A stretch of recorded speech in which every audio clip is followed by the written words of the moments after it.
Hey everyone, my name is Thomas Ducker. I'm an associate here at SBSB Financial Planning, and I'm going to be talking with you today about goals, budgeting, and account types.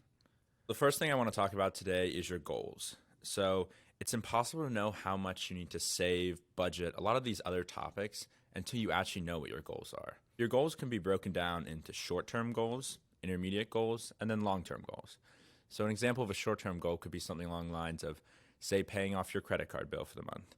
This could actually be a hard goal if this is something that you've struggled to accomplish in the past. An intermediate goal could be something like buying a car, maybe putting down a down payment on a home.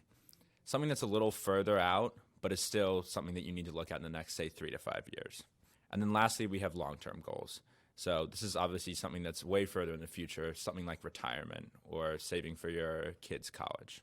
Once you think about what kind of goal you're trying to achieve, then you can think, okay, how much should I save for this goal? Where should I actually put the money to save for this goal?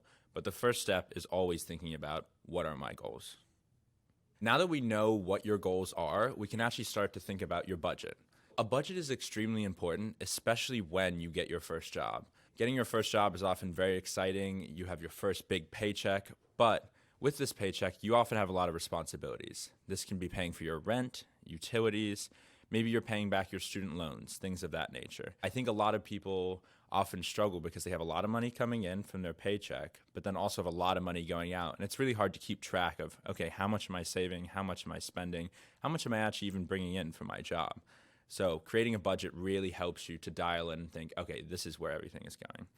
And another really important thing when thinking about your budget is to be honest and realistic with yourself.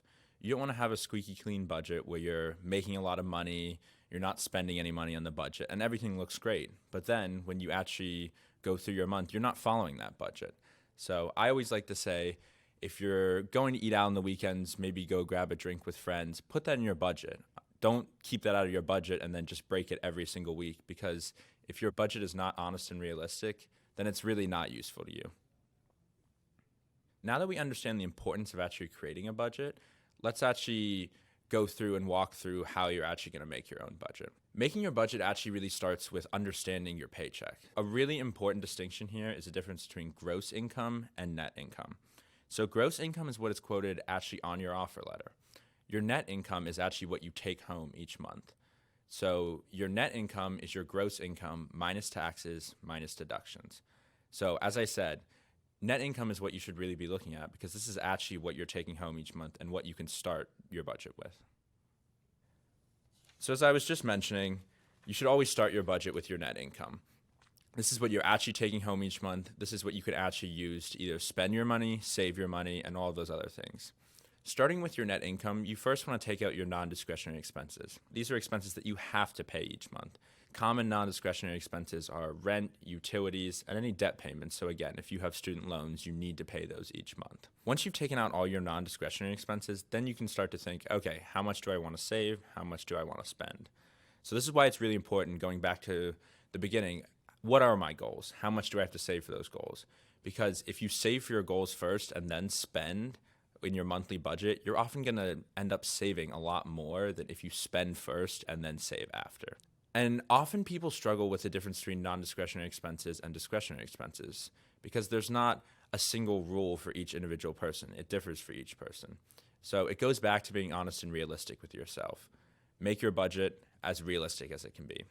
Lastly, I just wanted to touch on the idea of an emergency fund.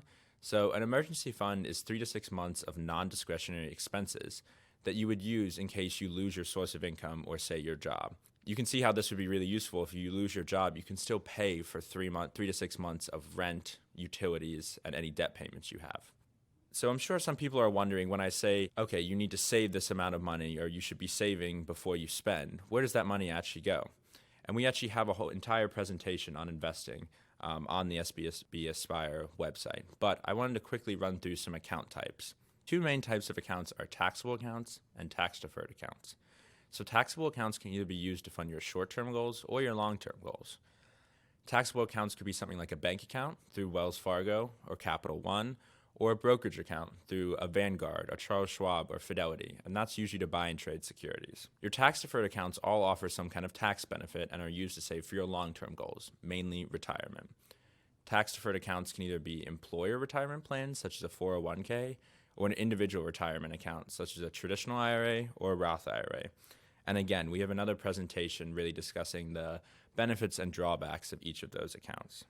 So a couple takeaways from this presentation: make sure you break down your larger goals into more small and manageable goals. Often it's very daunting to only have long-term goals and not get to accomplish things as you go through. So make sure you break them down and then actually have some short-term goals that you can accomplish. For those long-term goals that you do have, make sure you write out a detailed plan of action to achieve your goals. And this will allow you to actually track your progress.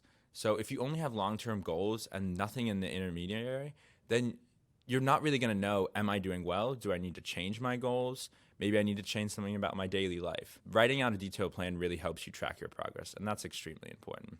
And then lastly, make sure you celebrate your accomplishments. So with goals, budgeting, savings, things of this nature, people often focus on their failures. So they focus on, I didn't save enough this month. I didn't stick to my budget. But they don't think, okay, I actually paid off my credit card bill on time this month. Let's celebrate that. So if you celebrate your accomplishments when it comes to goals, you'll really get motivated to actually achieve your other long-term or sometimes harder goals. I wanted to thank everyone for listening to this presentation today on goals, budgeting, and account types, and to encourage people to check out the other topics we have on the SBSB Aspire site. Hope this was helpful.